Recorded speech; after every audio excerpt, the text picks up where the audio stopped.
फक्त 3 स्टेप आणि 20 मिनिटांची काय ती मेहनत आणि रसरशीत काले गुलाबजामुन तयार. चला आज बनवूयात मऊसूत आतमध्ये पर्यंत पाक मुरलेला असा काला गुलाबजामुन. कुठलाही खवा नाही, मावा नाही, रवा नाही, कोणताही मैदा इथे आपण वापरत नाही आहोत. अहो एवढंच काय तर दूध पावडर सुद्धा नाही. फक्त 3 स्टेप कमीत कमी मेहनतीमध्ये रसरशीत गुलाबजामुन. येणाऱ्या प्रत्येक अडचणीवरती छान टिप्स दिलेल्या आहेत. भरपूर साऱ्या टिप्स सहित आजचा हा व्हिडिओ होणार आहे. यामुळे तुम्ही काले गुलाबजाम अगदी सहज घरी बनवू शकाल. गुलाबजामुन बनवत असताना येणाऱ्या सगळ्या अडचणी म्हणजे पाक आतमध्ये पर्यंत न मुरणं, पाकामध्ये गुलाबजामुन विरघळून जाणं किंवा गुलाबजामुन तळत असताना एका साईडला पांढरट रंग येणं, अशा नाना प्रश्नांवरती उत्तरं मी इथं दिलेली आहेत. चला तर मग खास गुढीपाडवा स्पेशल आज आपण बनवणार आहोत काला गुलाबजाम. रेसिपीला सुरुवात करूयात. सगळ्यात आधी आपण बनवणार आहोत गुलाबजामुनसाठी लागणारा पाक. तर इथे प्रत्येकाच्याच घरामध्ये असं मेजरिंग कप असतंच असं नाही, म्हणूनच मी वाटीच्या प्रमाणापेक्षा ना लक्षात घ्या कधीही पेल्याचं प्रमाण किंवा ग्लासचं प्रमाण, जे उभट भांड आहे त्याचं प्रमाण घेणं अतिशय सोयीस्कर पडतं. म्हणजे मग पाणी वगैरे किंवा इतर सगळं साहित्य सुद्धा अगदी परफेक्ट मोजता येतं. आहे खूप छोटा पेला सुद्धा नाही, खूप मोठा सुद्धा नाही, एक मध्यम आकाराचा पेला मी इथं घेतलेला आहे. असे 2 पेले भरून आपल्याला इथे साखर घ्यायची आहे. आता या वजनी प्रमाणानुसार साखरेचं वजन असेल 600 ग्रॅम. या साखरेमध्येच आपल्याला पाणी सुद्धा घालायचंय. जितकी आपण साखर घेतलेली आहे तितकंच आपल्याला पाणी घालायचंय. त्याच्यावरती फक्त पाव कप एक्स्ट्रा म्हणजेच 2.25 पेले भरून आपल्याला यामध्ये पाणी घालायचं आहे. आणखीन एक पाव पेला भरून घेतलेला आहे. आता सगळ्यात आधी तर यामधली साखर आपण विरघळून घेऊयात. यासाठी आता इथे मी गॅसची फ्लेम चालू केलेली आहे. तर इथली साखर सगळी मेल्ट झालेली आहे आणि साखरेला नुकतीच अशी उकळी फुटायला सुद्धा सुरुवात झालेली आहे. आता यानंतर साखर जी आहे किंवा हा जो पाक आहे तो आपल्याला 1 तारी 2 तारी नाही बनवायचा, तर फक्त हाताला असा चिकट लागायला हवा. जेव्हा गुलाबजामुनचा आपण पाक बनवतो त्यावेळेस पाक बराचसा शिल्लक राहतो. पण आज इथे ना इतकी परफेक्ट मी पाकाची सुद्धा रेसिपी सांगितली किंवा अंदाज जो सांगितलाय तो इतका परफेक्ट आहे की ज्यामुळे ना अजिबात तुमचा पाक एक्स्ट्राचा असा शिल्लक राहत नाही आणि राहिलेल्या पाकाचं करायचं काय किंवा फेकण्यावारी तुमचा पाक अजिबात जात नाही. उकळी आल्यानंतर साधारण एक 3 ते 4 मिनिटांसाठी पाक शिजवून घेतला, चांगला चिकटसर झालाय, झाकण ठेवून साईडला ठेवून देऊ. जसं की मी आधी तुम्हाला म्हटलं की तयार केलेले हे गुलाबजाम बनवण्यासाठी आपल्याला अजिबात खावा, मावा किंवा रवा इथे लागणार नाही, मैदा इथे लागणार नाही, दूध पावडर सुद्धा लागणार नाही. तर आजचं हे गुलाबजामुन खूप इन्स्टंट होणार आहेत. यासाठी आपण इथे वापरणार आहोत गिट्सचा इन्स्टंट मिक्स गुलाबजामुन. गिट्सचं हे सेम टेस्ट असणारं न्यू पॅकेट आहे. फक्त 3 इझी स्टेप मध्ये जवळजवळ 40 ते 45 गुलाबजामुन तयार होतात. गुलाबजामुन बनवत असताना येणाऱ्या सगळ्या अडचणी आज मी इथे क्लिअर करणार आहे आणि सोबतच या प्रीमिक्स पासूनच आपण काला गुलाबजामुन कसा बनवायचा हे पाहणार आहोत. रेग्युलर गुलाबजामुन तर आपण बनवतोच, तो सुद्धा मी या व्हिडिओच्या दरम्यान सांगेल की कसा बनवायचा. पण आज आपण खास करून या प्रीमिक्स पासूनच काला गुलाबजामुन बनवतोय. या पॅकेटच्या बॅक साईडला तशी सगळी माहिती दिलेलीच आहे, पण तरी सुद्धा बऱ्याचदा आपल्याला प्रॉब्लेम येतो की गुलाबजामुन पाकामध्ये गेल्यानंतर असा विरघळला जातो किंवा पाक आपल्याला हवा तसा होत नाही, कदाचित थोडासा जास्तच बनला जातो, वाळला जातो. बऱ्याचदा हे गुलाबजामुन आतमधून कच्चेच राहतात किंवा आतमध्ये पर्यंत मुरले जात नाहीत. तर या सगळ्या प्रॉब्लेम्सची उत्तरं आजच्या या व्हिडिओमध्ये तुम्हाला मिळणार आहेत. आता ज्या पेल्याने आपण पाक तयार केला, साखर आणि पाणी मोजून घेतलं की नाही, तोच पेला इथे घ्यायचा आहे. त्याच पेल्याच्या अंदाजानुसार हलक्या हाताने भरून इथे बरोबर 2 पेले भरून इथे हे प्रीमिक्स भरलेलं आहे. पॅकेटच्या मागे ना ml मध्ये, ग्रॅम मध्ये असं सगळं सविस्तर दिलेलं आहे. आता प्रीमिक्स हलक्या हाताने असं मोकळं करून घ्यायचं आणि यानंतर यामध्ये तुम्ही पाणी घालू शकता किंवा दूधही घालू शकता. प्रीमिक्स एकदा मोकळं करून झालं की त्याच पेल्याच्या अंदाजानुसार इथे मी बरोबर अर्धा पेला आणि एखादा चमचा यामध्ये कमी, अर्धा पेलापेक्षा कमी एखादा चमचा दूध असेल. हे एवढं दूध अतिशय परफेक्ट प्रमाण आहे. पॅकेटच्या मागे 100 ते 120 मिली तुम्हाला दूध लागू शकतं, एक अंदाज दिलाय. पण इथे मी आज तुम्हाला परफेक्ट प्रमाण देते. मी तुम्हाला आधी सांगितलं की हे संपूर्ण दूध आपल्याला लागणार आहे, पण तरी सुद्धा एक सेफ साईड म्हणून तुमचा माझा पेला थोडासा कमी जास्त असू शकतो. म्हणूनच आपण काय करायचंय, एकदम सगळं दूध यामध्ये एकदाच घालायचं नाही.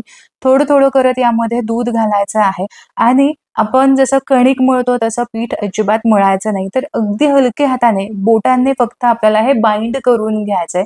एकदा दुधामध्ये सगळं पीठ असं बाइंड झालं, की आपल्याला असं वाटतं, की हां, ही परफेक्ट कन्सिस्टन्सी आहे. या कन्सिस्टन्सीवरती आपण गुलाबजामुन वळू शकतो. पण लगेचच गुलाबजामुन वळायला घ्यायचे नाहीत. तर आपल्याला काय करायचंय, तर 10 मिनिटांसाठी झाकण ठेवून हे प्रीमिक्स आपल्याला असंच मुरू द्यायचंय. तर एवढ्या 10 मिनिटामध्ये तुम्ही पाक बनवून घेतलात ना, तरी सुद्धा चालेल. एक 10 मिनिटानंतर यावरचं मी झाकण काढून घेतलं आणि आता हे मिश्रण बरचसं असं कोरडं मला वाटतंय. जे सुरुवातीला बरचसं आपण मळल्यानंतर मऊसूत वाटत होतं, आता मात्र हे खूप कोरडं वाटतंय. आता याचे जर गुलाबजामुन आपण वळायला गेलो, तर मात्र याला क्रॅक जाऊ शकतात आणि हे व्यवस्थित असे गुलाबजामुन होणार नाहीत. म्हणूनच याला क्रॅक पडू नये म्हणून शिल्लक राहिलेल्या दुधापैकी अगदी चमचाभर दूध मी यामध्ये घातलं आणि चमचाभर दुधामध्येच पुन्हा हे प्रीमिक्स आपल्याला चांगलं असं मळून घ्यायचंय. मळून घ्यायचं म्हणजे हलक्या हातानेच असं बाइंड करत राहायचंय. म्हणूनच मी सुरुवातीला सांगितलं तुम्हाला, की अर्धी वाटी आपल्याला दूध तर लागणारच आहे. जर 2 वाटी प्रीमिक्स असेल, तर त्यासाठी अर्धी वाटी दूध लागतं. पण त्या अर्धी वाटी दुधामधलं सगळं दूध आपल्याला सुरुवातीलाच वापरायचं नाही. साधारण 2 ते 3 चमचे दूध आपल्याला शिल्लक ठेवायचंच आहे. कारण एखादा दुसरा चमचा कमी जास्त होऊ शकतं. तेवढ्या दुधामध्ये पुन्हा एकदा प्रीमिक्स मी हलक्या हाताने मळून घेतलेलं आहे. आता मात्र अगदी परफेक्ट अशी कन्सिस्टन्सी आली आहे. आता आपण पटापट याचे गुलाबजामुन वळून घेऊ. फक्त सुरुवातीला हाताला मी थोडंसं तूप पुसून घेतलेलं आहे. सारखं-सारखं तूप लावायची गरज पडत नाही. कारण पीठ आपलं जे आहे ते अगदी परफेक्ट असं मळून तयार आहे. अजिबात एकही क्रॅक न जाता मस्त असे गुलाबजामुन तयार झालेले आहेत. प्रत्येक एक गुलाबजामुन मस्त असा दिसतोय आणि हा गुलाबजामुन अजिबात पाकामध्ये विरघळत नाही. कारण याला अजिबातच क्रॅक पडलेले नाहीत. अगदी पेढ्यासारखे दिसणारे हे गुलाबजामुन तळायचे कसे ते सुद्धा पाहू. तर हे गुलाबजामुन तळण्यासाठी इथे मी घेणार आहे गिट्सचंच काऊ घी. गिट्स काऊ घी म्हणजेच हर बूंद में खुशबू. छान सुवासिक आणि मस्त रवाळ असं हे तूप आहे. पाहताच तुमच्या लक्षात येत असेल पिवळं धमक रवाळ असं हे गाईचं तूप तुम्ही नक्की वापरायला हवं. या गिट्स काऊ घीमध्येच आज आपण गुलाबजामुन तळून घेणार आहोत. पण हवं असेल तर तुम्ही तेलाचा सुद्धा इथे वापर करू शकता. हे गुलाबजामुन तळत असताना तेल असू देत किंवा तूप असू देत, खूप तेल अगदी धूर येईपर्यंत तापवायचं नाही. हलकसं हे गरम असायला हवं. कसं गरम असायला हवं ते मी तुम्हाला सांगतेच. मध्यम आचेवरती तूप इथे हलकं गरम झालेलं आहे आणि एक छोटा गोळा मी यामध्ये घातला. लगेच तळून तो असा वरती आलेला नाही किंवा अजिबात त्याला लगेचच रंग सुद्धा धरलेला नाही. अगदी सावकाश हा तळत आहे. हलकेसे याला बुडबुडे येत आहेत. म्हणजेच इथे परफेक्ट असं आपलं तूप गरम झालेलं आहे. बघितलं तुम्ही अगदी सावकाश हा गोळा वरती आलेला आहे. आता मात्र हे तूप अगदी परफेक्ट गरम आहे, हलकसं गरम आहे. यामध्ये एक-एक करून गुलाबजामुन तळून घेऊ. गुलाबजामुन घातल्यानंतर लगेचच याला झाऱ्या लावायच्या नाही. साधारण हे गुलाबजामुन असे तेलावरती किंवा तुपावरती तरंगायला हवे. आपोआप हे गुलाबजामुन फुलतात, साईजला डबल टिबल होतात आणि आपोआप हे वरती सुद्धा येतात. जेव्हा हे गुलाबजामुन असे वरती येतात, त्यावेळेस मात्र तुम्ही हलक्या हाताने यामध्ये आपला जो नाश्त्याचा चमचा असतो, त्या चमच्याने ढवळत छान हे गुलाबजामुन तळून घ्यायचे. लक्षात घ्या, गॅसची फ्लेम आपल्याला लो टू मीडियम वरतीच ठेवायची आहे. हे गुलाबजामुन आतमध्ये पर्यंत व्यवस्थित तळायला हवे. लक्षात घ्या, पाक बनवणं फार अवघड नाही. पाक अगदी तुम्ही सहज बनवू शकाल. पण पाकामध्ये गेल्यानंतर जो गुलाबजामुन आहे तो विरघळतो किंवा आतमध्ये पर्यंत पाक शोषला जात नाही, हवा तसा रंग येत नाही. याचं मुख्य कारण म्हणजेच तयार केलेल्या प्रीमिक्सचं जे डो आहे तो आणि तयार केलेले जे गुलाबजामुन आहे ते तुम्ही कसं तळता यावरती सुद्धा अवलंबून आहे. तर लक्षात घ्या, गुलाबजामुन तळण्यासाठी जरासा जास्त वेळ लागला, चालू शकतं. आता इथे तुम्ही बघा, जवळ-जवळ एक 2 ते 3 मिनिट झालेले आहेत. आता या गुलाबजामुनला चांगलाच असा डार्क रंग आलेला आहे. यानंतर मात्र मी गॅसची फ्लेम थोडीशी वाढवली आहे, म्हणजेच लो टू मीडियम फ्लेम केलेली आहे आणि लो टू मीडियम फ्लेमवरती जसा रेग्युलर आपला गुलाबजामुन असतो, त्या रंगावरती आता रंग येईपर्यंत तळून घ्यायचं. आता बऱ्याचदा होतं की नाही असं, की एका साइडला गुलाबजामुन थोडासा डार्क रंग घेतो, दुसऱ्या साइडला थोडासा फिकट रंग असतो. गुलाबजामुन असे थोडेसे डार्क रंगावरती आले आणि असं जेव्हा आपल्याला जाणवतं, की आता हे तेलामधून आपण काढू शकतो, तळून झालेले आहेत. अशा वेळेसच ही ट्रिक तुम्हाला वापरायची आहे. झाऱ्या घ्यायचा, झाऱ्यावरती जेवढे येतील तेवढे गुलाबजामुन घ्यायचे.